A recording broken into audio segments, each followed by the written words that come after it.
Romance anime tends not to be my thing. Never has been. That kind of stuff doesn't really spark my interest, or I'd rather see a dude punch someone in the face, take over a country, or start a rebellion than watch two kids in school fall in love and live their day-to-day life. But Kaguya-sama Love is War is different, and this is why.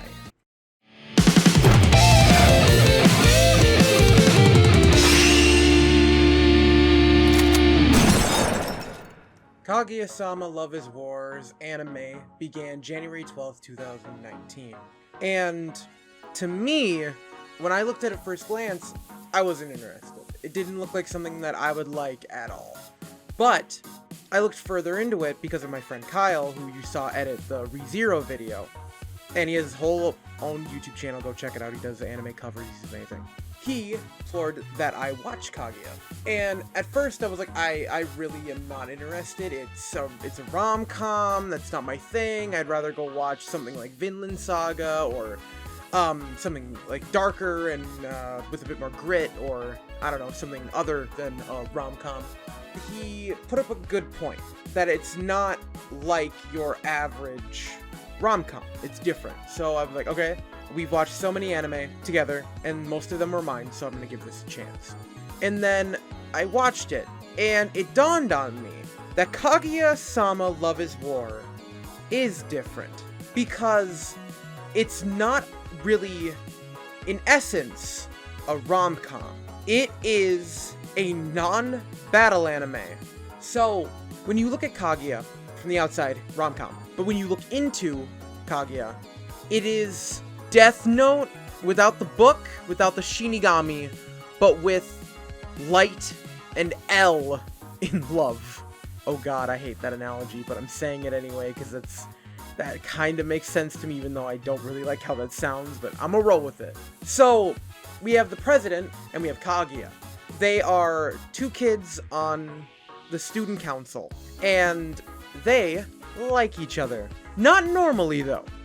One's a stuck-up heiress, and the other one is a honor student that's so far up his ass, you can't even see his humanity, really, at the start. You learn a lot about him, and you learn about Kaguya, and you learn that they're way more depthful and stuff, but in the outset, they have a lot more glaring issues. While watching Kaguya, I realized that it has common themes with some of my favorite shows of all time. Death Note and Code Geass. Mind games are the way of the game. When it comes to Kaguya, it's manipulation tactics.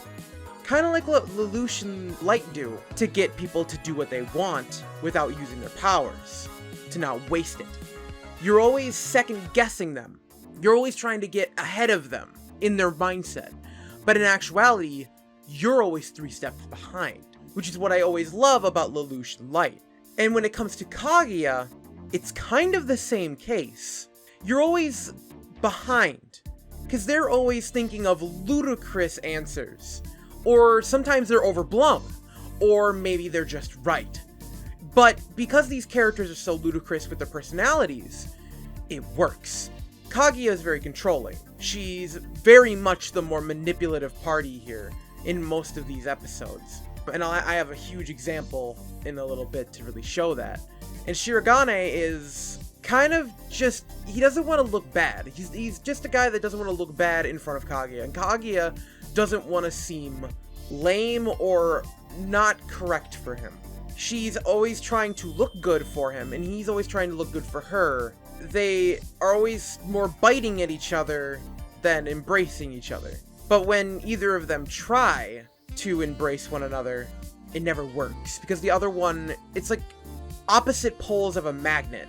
They have the right poles on each side, but they never get the sides right. Sometimes they stick, but then someone twists it, aka Chica usually twists the magnets so they go apart. But even they do it themselves. It's a lot of manipulation in this show. Its foundation is based on manipulation with the mind. It's never dangerous manipulation. It's more like trying to box someone into an answer. which is toxic, yes, but in this kind of world, it's harmless, and they're just trying to get a confession. But I do find it interesting, because usually only more antagonistic people use manipulation tactics to get what they want, but these two are just kids that they just want to fall in love. They like each other, and they want each other to confess. But they don't want to do it themselves because they're too prideful. They think the other is above and beneath them at the same time, which is weird and kind of funny in a sense. When it comes to Kaguya and Prez, it is a battle of the heart and the mind. I have an example right here. It's the first episode, and it is the first skit. So let's just kind of go over it, and then we'll talk about it after. So Chika comes into the room, and she offers the two tickets to a romance play. And Shirogane, or President, looks at his book, and he says, okay, I'm free this weekend, which is rare for him. Chika, right before he could finish inviting Kaguya, she throws in a twist. That if a boy and a girl go see this movie together, they'll become a couple. Immediately, Kaguya jumps trying to corner Prez by saying, what were you gonna say there? That's when the game truly starts. President is shaking, he's sweating, and he's thinking of a way out. And he's calculating every possible outcome. From what he says, knowing if he slips, it will lead to him losing to Kaguya. But then, President flips the script back on Kaguya, saying that he doesn't believe in stuff like that. But she seems so into it. So, do you want to go see the movie with me? He flips the script, making her being the one that has to initiate, because he doesn't believe in that kind of rumor. That doesn't compute with him, but she's obviously fighting against it, so she must believe in it.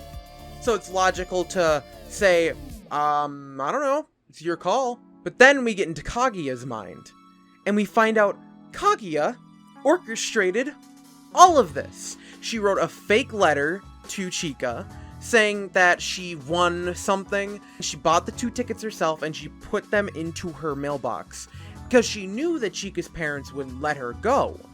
And she knew that some of Chika's only friends is Kaguya and Prez. Logically, she is the bigger manipulator here. She put in months of effort finding out President's plans, figuring out what time to do it. After we learn about that, she kind of formulates knowing that if she refuses, he probably will never ask her out to do anything ever again. She presses the situation onto Prez by using society standards to manipulate him, saying that a man should be the one asking a woman out, which in Japanese society, that is the norm, usually. And when he doesn't react fast enough, she presses him even further by holding his hand and saying that she wants to learn more about love and romance. But this is when the best thing about this show comes in. Chika being the chaos element.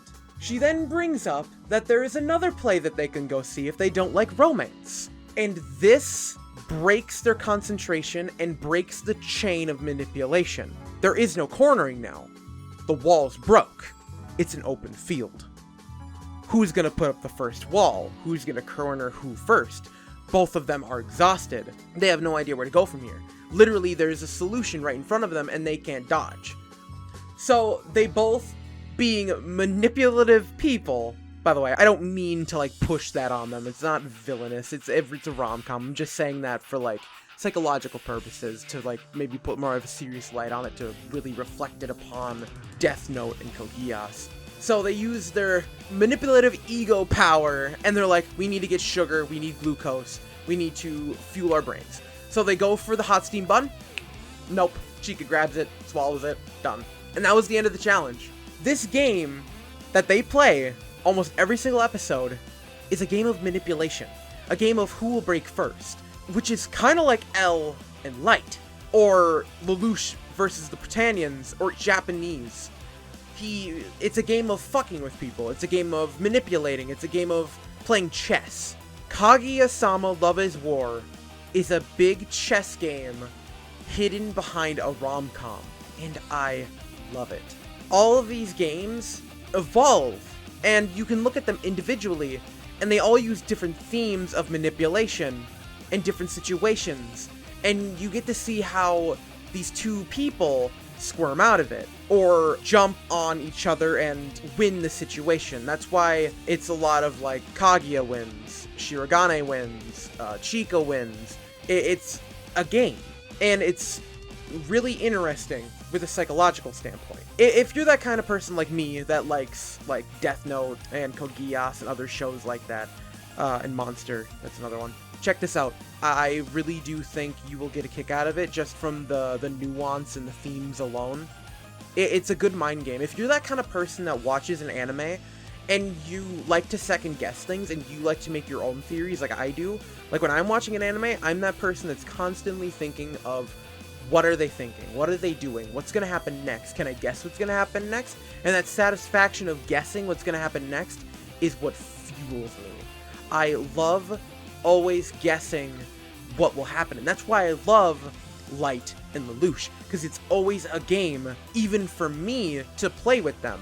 I'm constantly guessing what they're doing, and I'm constantly guessing what Kaguya and President are gonna do, and I'm also the cool thing about Chika is you never think about what Chika's gonna do. She always just kind of comes out of the sidelines, usually. Some episodes are a little bit bad. Like, I know I really don't like the relationship advice episodes. Those are a lot more rom-com-y. I don't really like the Shirogane needs help from Chika episodes. Those are give or take. Some of them are funny, some are just rom-com-y and what I'm watching Kaguya for, but the majority of Season 1 is really good. The Season 2 is a lot more an overarching story. It's more focusing on the rom-com aspect than the psychological aspect, which is fine, because once you finish Season 1 and you got all the psychological aspects that you want, and you already learned to really like these characters, it's kind of just fun to ride the ride. I personally do think that Season 1 is superior to Season 2, because I have a way different outlook than anybody else that would be watching Kaguya-sama, and I know that's weird, but that's why I wanted to make this video, because my opinion on this show is different. It is a psychological anime to me first, and I really, really like that. So again, this anime isn't just a rom-com. It's more than that. And if you've ever been on the fence, if you thought you wanted to watch this or been skeptical, maybe it's a little too much, the memes kind of got in the way of your interpretation, I don't know, watch like 3 episodes and decide yourself. 3 episodes won't kill you, But, yeah, thank you guys for watching. Have a great day.